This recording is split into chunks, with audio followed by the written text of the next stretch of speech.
Thank you. I'm really grateful to have the opportunity to be here. This is really awesome. It's a huge honor to receive this award and to be here in such great company. For the past 7 years or so, I've spent the majority of my days working as a technical translator, specialized in pharmaceutical manufacturing. And just the thought of that work probably makes some of you shudder. But I actually love it most days. For many of the same reasons I love to translate prose. I love the intense focus, the research rabbit holes, the reward of finding just the right term or turn of phrase, and the nitty-grittiness of the whole process. But the exercise of trying to convey the effects of a work of literature in another language poses a creative challenge and a freedom that are mostly absent in technical translation. Perhaps the best thing, though, for me about literary translation is the reading. Never do I read a text more deeply than when I am translating. I decided to read Khayat's novel before looking at the excerpt that was selected for the sample translation, and I tried to resist the urge to start immediately cataloging all the potential challenges as I read, because I wanted to first just experience the novel from beginning to end. The narrative alternates between the present and scenes from the narrator Basil and his sister Layla's childhood. And I found those remembered scenes to be especially sincere and moving, and that's the part of my translation that I want to share with you. It's a chapter titled Green.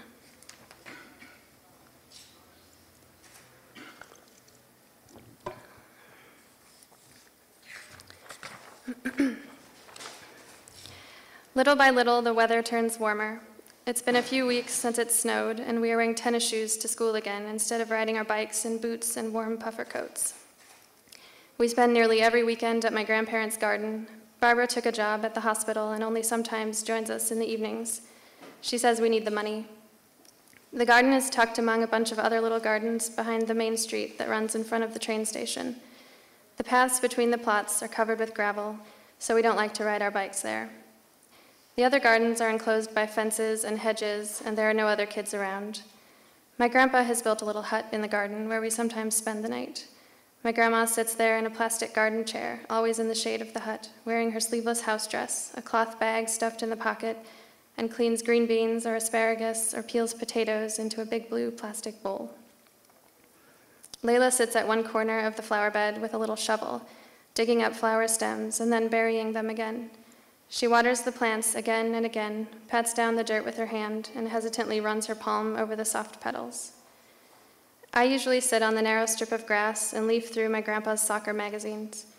I don't know the clubs or the players, but the other boys in my class know all their names and wear the jerseys in gym class and sometimes the team scarves in winter, in blue and white, or yellow and black, or red and white.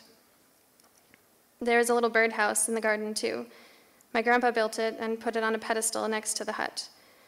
Last summer, when we were still coming here to visit and would fly back home afterwards, the little house was still out in the open and visible on its pedestal, and every now and again a chickadee or a sparrow would find its way inside and peck at the birdseed we had scattered there. Since then, the birdhouse has become completely overgrown by green ivy and hardly visible under the dark leaves. Just a hint of the roof's little shingles peek through.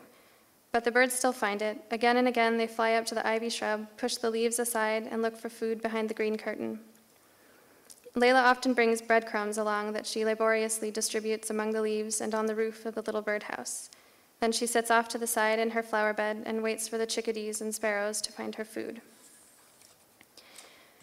Sometimes my grandma brings along strawberry cake or blueberry cake or cheesecake from home, and then we are allowed to drink a small cup of coffee with lots of the fancy brand of milk in it and whipped cream on our cake. Wasps sit on the edge of the plates, and Layla asks what kind of animal they are. We don't have wasps at home. One afternoon, my grandpa and I walk ahead together into the garden while Layla and my grandma are still carrying bags in from the car. We brought salad with us, and later we're going to grill sausages and make stick bread.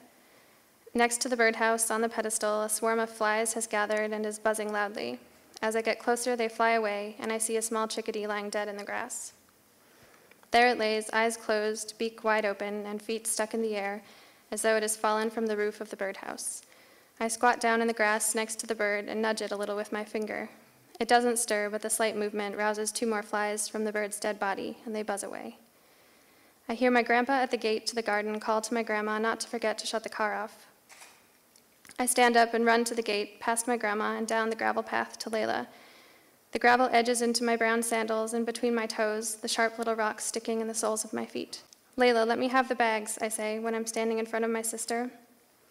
Give me the bags and wait here for a second, okay? I have to take care of something first. She looks at me with her big eyes, nods silently, hands me the bags, and takes 2 steps backwards. I'll come right back to get you. Don't go anywhere, okay? I run back into the garden, drop the sausages next to the hut, and grab Layla's little shovel from the flower bed. Carefully, I push the bird onto it, carry it around to the back of the hut, and lay it on a bed of lawn clippings.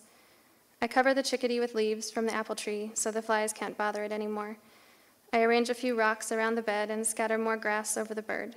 Layla won't see it and won't have to be frightened, and the chickadee can rest peacefully.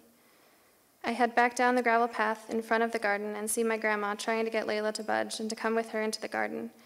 Layla just stands there, resolute, and crosses her arms over her chest. But when she sees me wave, she nods and finally heads in my direction. Can someone please explain to me what that was all about? My grandma asks. Nothing, I say. I just had to take care of something real fast.